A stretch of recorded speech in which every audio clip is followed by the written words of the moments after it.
Rise and fall of emo. Okay. Hey!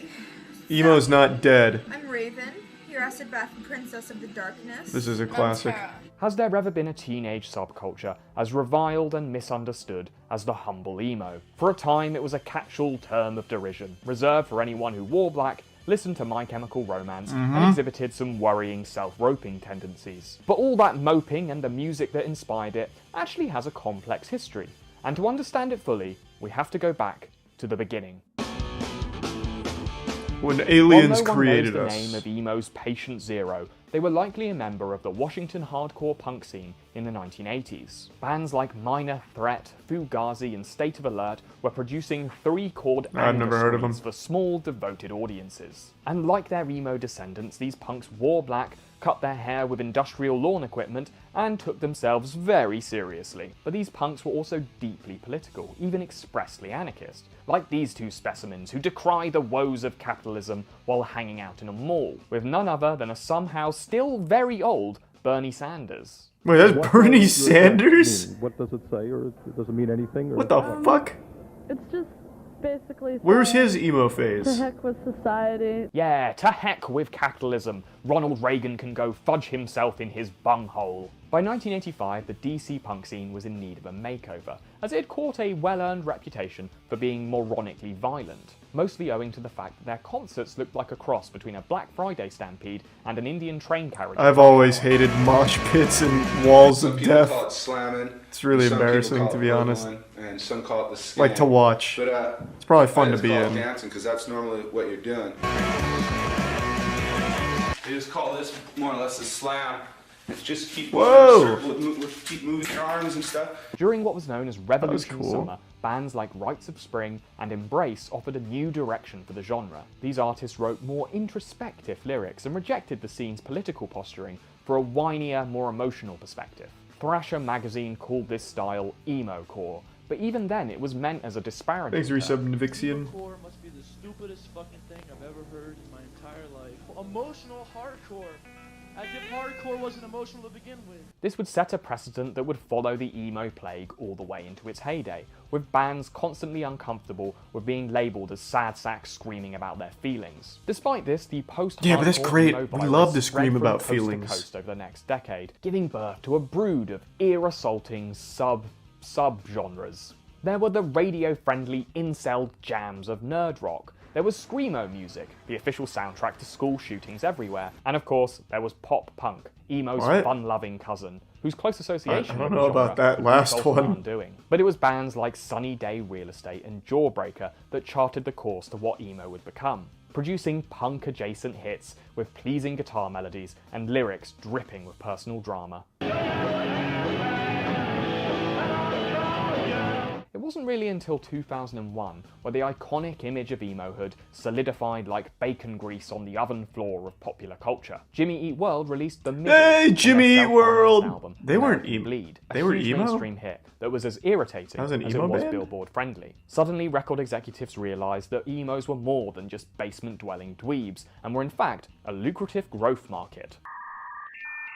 Now we're cooking. This is the emo I remember. As broadband Not fucking internet Jimmy connections Eat became World. more widespread, the irritating screech of a That's just dial-up mainstream connection was radio replaced by shit the from back in equally the grating day. sound of teenagers expressing themselves. Real emo is Emo like was Broken arguably the first Side. subculture to truly spread through the internet. Websites like LiveJournal and MySpace acted as the sweaty public toilet door handles, accelerating emo's bubonic burst into mainstream culture. Emo fans would plaster their Resub Legend profile Hero. with lyrics from their favourite bands, create fan sites, and communicate with other people who like to play noughts and crosses on their forearms. But most of all, these online spaces were responsible for disseminating what became known as the iconic emo look. The emo That was look actually centered on Taylor key Swift. necessities and tons of optional extras. But if one is to truly understand the emo, one must become the emo.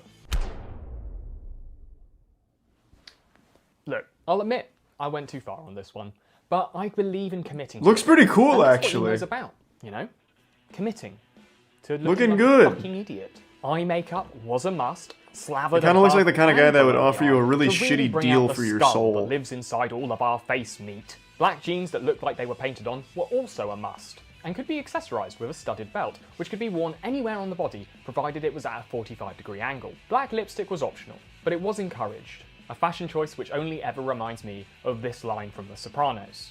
Look like a Puerto Rican whore. Make me sick. So. Band t-shirts were also very important, but anything black would suffice. There are also these separate arm sleeve things which make it look like your arms are wearing lingerie. Another optional extra was turning your lower lip into a playground for bacteria, as well as a target for any school bully and or passing crow. Of course, the most important part of the emo armor is dyed black hair, straightened to obscure teenage bullies? and to make Were sure bullies you known to, yourself like, in the mirror as little as pull possible. on lip The piercings? emos paved the way for many norms of social media. They pioneered the full-body selfie, and they were applying filters and Photoshop to their photos when Instagram was just a vapid dream in the head of whoever was inventing it. And emo culture was also discussing mental health and LGBT rights long before it dominated public discourse, and admittedly, it was a bit fucked up at times. But today, the internet only approaches these topics in a mature, open-minded manner, and we have these fringe-fondling frontiersmen to thank for it. It doesn't feel hot or uncomfortable yet. In fact, it doesn't really feel like much. Well, that's good, because it's not meant to touch your scalp, so... It's not meant to touch your scalp. No. Good to know. By 2004, record labels had fully weaponized the emo virus. In a space of 2 years, it would go from being a public health concern to a full-blown pandemic. There were the wildly successful wine pop stylings of Fall Out Boy, a band of 5 members with only 4 chins. And there were the theatre school... That was never an emo band. Disco, an act famous for their obnoxiously long song titles, and that one bit in their one song where a guy says a naughty no-no word. What a shame the poor groom's bride is a whore. Sensing the dark winds blowing towards the This is like a very off look at emo back in the early days. He's missing gold, like actual gold. And attempted to get all sensitive with the release of I Miss You, a song dedicated to the relatable woes of missing your ex-girlfriend and spying. Fall Out Boy was not an emo band. They were a pop rock radio band. Infected themselves with the emo virus. I was on the forefront of emo. Depressing lyrics with their 6 times platinum album American Idiot. But emo's commercial peak came on the 12th of September 2006 in the form of a literal parade. My Chemical Romance's ode to a cancer death fever dream somehow became an enormous mainstream hit. For months following its release, it was inescapable. It was playing on the radio, on music video channels, on LimeWire, and from the back of a school bus, playing on the tinny speakers of someone's Motorola Razr. And if that one sounds too specific, that's because I was the one playing it. It is the third law of culture that any action is always met with an equal and opposite backlash. And emo's front lash was so seismic that its critics arrived armed with all the unholy powers of the mainstream media. Now, emo is a term you may or may not have come across. It's short for emotional. Oh my God. Parents about the so-called emo I remember culture. this shit. Read, what is emo? Well, Barb, this is something that has come out of the internet and into music and the lives of Utah teens. News reports on emos were designed to terrify parents, Slava? focusing on the subculture. Exactly, he's missing all of the actual emo gold like Silverstein and shit. About gender bending. Gender bending is also part of the emo culture. Boys wear girl pants and makeup. Girl pants! But like any teenage culture, emo was specifically designed to piss off parents, so its vilification in the mainstream media probably helped it with its target demographic. But emo's real downfall was orchestrated by the very forces that brought it to prominence. When did emo die? Emo that is a culture good question. may I have never even popularized thought to think of the that. selfie and the confessional blog, but it also brought another internet pastime to the fore: cyberbullying. Being an emo kid They were online bullied? in 2006 That's was why they like went wearing extinct? a MAGA hat to your liberal arts lecture. You were kind of asked bullied for it. For to every extinction? extended fringe, there was a full-body cringe and an army of trolls waiting to pounce. You might remember this emo hate anthem that did the rounds in 2006. and Gamerman. I wear skin tight clothes while hating my life. If I said I like girls, I'd only be half right. But the single most egregious case of online emo-phobia came in the form of National Emo Kid Beatdown Day, cleverly scheduled for the 6th of June 2006. Get it? You get it. From MySpace to 4chan, the happy hate crime holiday spread like septus from a septum piercing. And while there were no recorded emo pummelings on the day, anti-emo violence became a genuine global problem. It was officially declared a hate crime here in the UK, and there were actually roaming gangs of anti-emo vigilantes in Mexico City. This young emo is Also, 666 was the Falador Massacre Day. God rest its soul. But as attackers run RuneScape history. But if I were to retroactively point to the final digital nail in emo's cyber coffin, it was this. Where it became a punchline for YouTube's favourite sexual predator. Sorry, I mean YouTube's favourite alleged sexual predator. You know what? This one I believe. When Maybe this guy's Onision making really fun of you, did kill it. It might be time to return to your natural colour and force yourself to like jazz or something. Ah, jazz. The thinking man's Easy migraine. tier 1 nose in the recent As for the Fireside. bands, well, like a toilet that won't flush, some of them just kept that shit up, with groups like Paramore maintaining a loyal fan base to this day. But the main exhibitors of the emo they're style still good. made it their mission to distance themselves as far as possible from the label. Nathan quoted as saying emo is a pile of shit. Oh shit, yes. Why is that? Citing 90s emo as the one true emo. Well, emo as it is today, which is nothing like emo as it was when I was growing up. And Panic at the Disco frontman Brendan Urie? I don't know, has made no secret of the fact that he just wants to close the goddamn door on the song that made his band so popular. Maybe you should, Tony.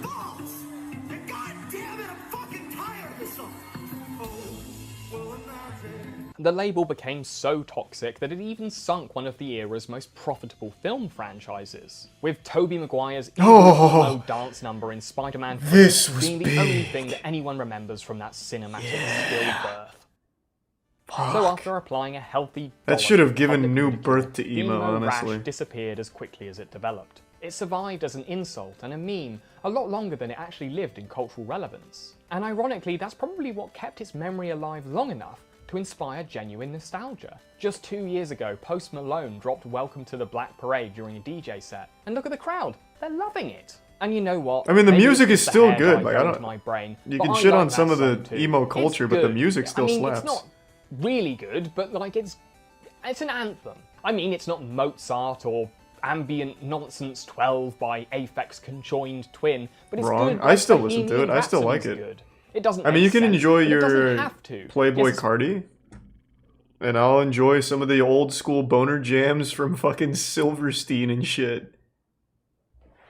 Thanks to Prime Thrill House. Straight up, just no. What do you listen to, CB? Or Sabi? What's on your playlist? Stage is yours. What do you listen to, Sabi? I'm expecting a Playboy Cardi or something. Thanks to Tier 1 Ox.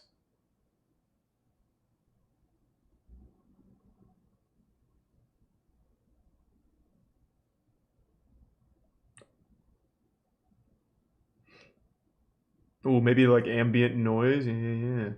Just give me like your top 3. You don't have to think too hard about it.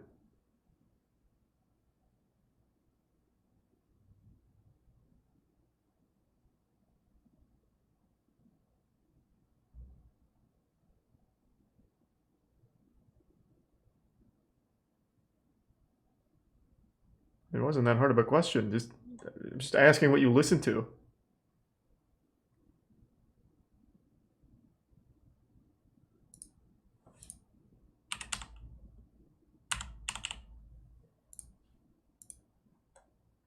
Okay, he just left. Okay. Not very confident in your music choices then, I see. Thanks, resub slam. LimeWire was the shit, man. Thanks to Prime Victor.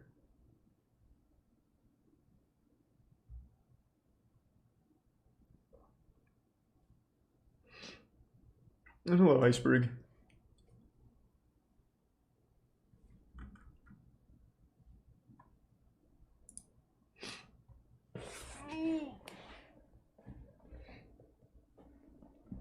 Paramore's considered emo? Of course they were. Aliens caught on camera. Haven't we already seen that?